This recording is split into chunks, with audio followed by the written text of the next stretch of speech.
So in this elementary school classroom in a slum by Stephen Spender, the author enters the classroom, having surveyed the classroom from a distance at the entrance, and then he gives us a sample of children sitting in the class, and he describes a few children. In fact, one is a tall girl here, the second is a paper seaming boy whom he describes as a paper seaming. The third is another boy who has stunted growth, and then there is yet another boy who holds certain promise. So the tall girl with a weighed down head. Now this tall girl with a weighed down head,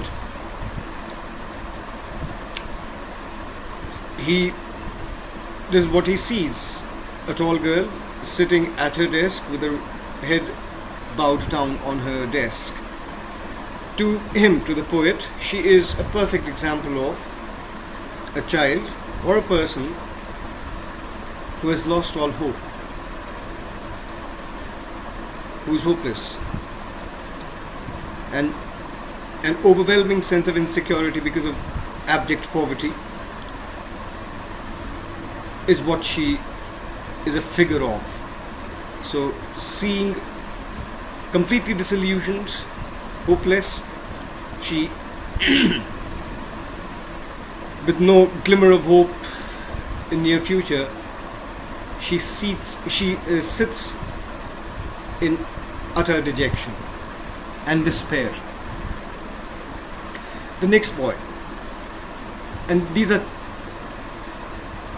this is a reality that he highlights and wants the readers to contrast this reality with the tall claims that the leaders make of how there is no hunger, there is no deprivation, there is no toil and strife in the lives of people.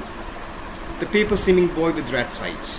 A rat is one animal that the poet compares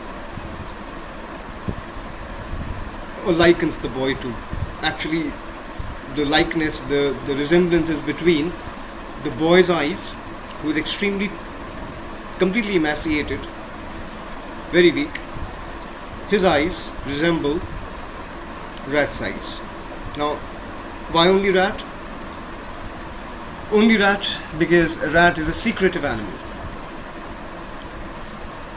It's a defensive creature. It is always on the run, running away from fear, running away from danger, running because of fear away from danger, which is actually a symbol of insecurity. So the poet sees a huge and overwhelming sense of insecurity, again because of abject poverty, fear in this child. The third child that he describes is a child, the poet says, the stunted, unlucky heir. Stunted, his growth has been stunted. It is his growth, actually his bones have not been properly formed because of a certain disease, ugly disease, which he has inherited from his father. Unlucky heir, unfortunate successor to a certain disease which he has inherited from his father, and this disease is quite ugly and gives him an ugly appearance, as a result of which his bones have not formed properly. Actually, this boy is sitting at his desk and reciting a lesson. This boy is sitting at his desk and reciting a lesson. However, to the poet, the child gives an impression that the child is shouting at the top of his voice, telling the medical world or the medical fraternity that you claim that you have wiped out this particular disease from the face of earth, whereas I am a living example of an individual on earth who still is afflicted with this disease. Then the poet talks of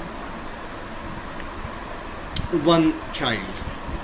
Now, this particular child is in stark contrast to the physical appearance of the other child. However, it is ironical that this child is not easily noticeable, possibly because he's sitting right behind, and it's the class not being properly illuminated is difficult to see. So this unnoticeable child who has childlike innocence on his face, is sweet and young, holds a promise, because it is in his eyes that the poet sees hope in the form of dream. To the poet, it appears that the child is dreaming of a game the squirrels play.